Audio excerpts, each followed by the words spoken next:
Jadi kalau hajatmu pengen kabul, kamu pengen duit, kamu pengen rumah, mintanya ke siapa? Ke Allah. Pakainya apa? Sholawat. Gak pakai sholawat, ditolak sama Allah.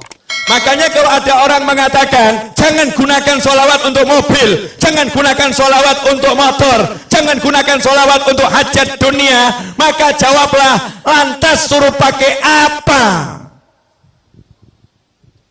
Kalau nggak pakai minta sama Allah, suruh pakai duit, suruh pakai kerja, suruh pakai usaha, suruh mengandalkan ikhtiarnya, melupakan Tuhannya. Ajaran siapa ini? Ini bukan ajaran Nabi Muhammad SAW. Makanya orang yang nggak punya duit kalau udah kenal Allah, kenal Rasulullah, nggak ada yang pesimis, optimis. Nggak punya duit pengen beli mobil, jalan di kampung lenggak-lenggok. Ditanya, kemana? Showroom. Ngapain? Beli mobil. Duitnya ada? Belum. Nah terus proses sholawat. Tahap awal, sholawatin dulu. Sholawatin. Dianggap orang stres. Ini yang normal ini. Yang anggap stres itu yang stres. Bener. Apa? Nanti akan saya jelaskan. Serius. Yang kedua. Dalil tidak terbantahkan. Dan ini yang punya Habib dan Kiai serta murid-murid dan kawannya. Yang lain nggak punya. Cari cek itu, cari di Google nanti. Kalau nggak percaya, search di Google kalimatnya pakai bahasa Arab. Ya. Satu-satunya amal yang tidak ditolak sama Allah hanyalah sholawat. Yang lain nanti dulu, cek, recheck, tolak, terima, tolak, terima. Kalau sholawat langsung diterima. Meskipun kamu riak, meskipun kamu ujub, tetap diterima. Itu yang namanya sholawat. Habib, Yai, masa bisa sholawat mengalahkan sholat? Nah ini pemikiran gak beres ini. Jadi kalau sholawat bisa mengalahkan sholat, seakan-akan ini sholawat sesuatu yang salah. Nah sholat itu ibadah, sholat itu ibadah. Kalau ada ibadah yang pahalanya memang secara khusus bisa lebih besar dari ibadah yang lain kan ya luar biasa. Dan yang namanya sholat itu bagiannya adalah sholawat. Paham? Jadi kalau nggak ada sholawat tidak ada sholat.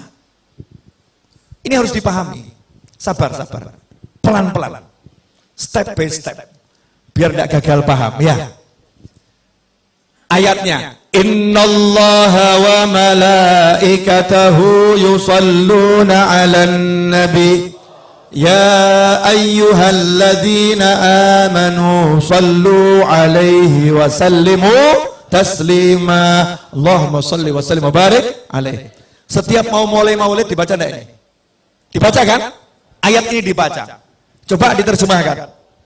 Inna, sesungguhnya, innallaha, Allah bersolawat kepada Nabi, wa malaikatahu, dan malaikat-malaikat Allah bersolawat kepada Nabi. Hai orang-orang yang beriman. Siapa yang manggil?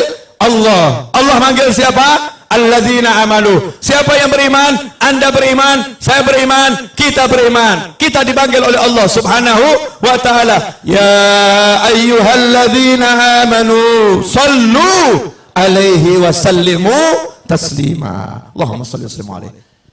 Hei orang-orang beriman, kalian semua tanpa terkecuali sholawat dan salam kepada Nabi yang banyak dan yang baik. Betul? Ayat ini turun kepada sahabat. Sahabat orang yang paling paham bahasa Arab. Sahabat orang yang paling paham bahasa Arab. Makanya jangan belajar Al-Quran dari terjemahan. Gak pernah sampai nanti. Belajar Al-Quran dari ulama. Gak bisa dari terjemahan. Subhanallah. Nanya sama Nabi sahabat, amma salam qad arafna. Kalau salam kami udah tahu ya Rasulullah caranya. Assalamualaikum. Tahu salam. Wa kaifa nusalli alaik. Tapi kalau salam kaifa. Mas sholah sama kaifa sholah itu beda. Kalau mas sholah, apa itu sholawat? Bentuknya apa? Bentuk. Bentuk.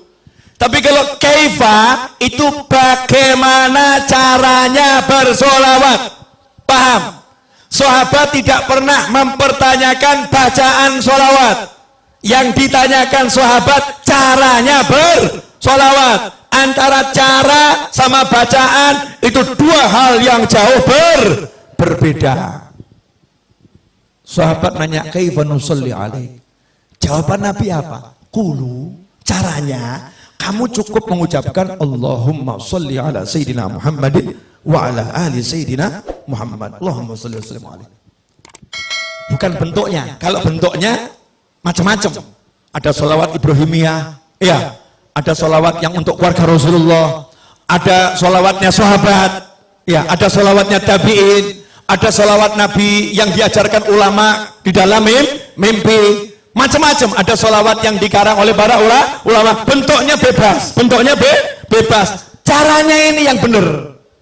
Apa caranya? Ucapkanlah Allahumma sholli. Ya Allah, tolong kamu bersolawat.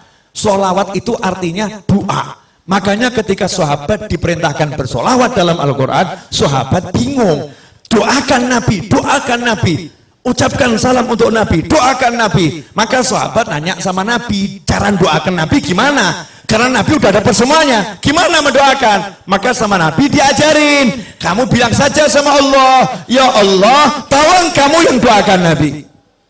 Allahumma sholli. Ya Allah, tolong kamu yang bersolawat sama Nabi. Ya Allah, tolong kamu yang bersolawat kepada keluarga Nabi Muhammad SAW. Dah, sekarang dicek dulu, cek pemahamannya udah nyampe belum?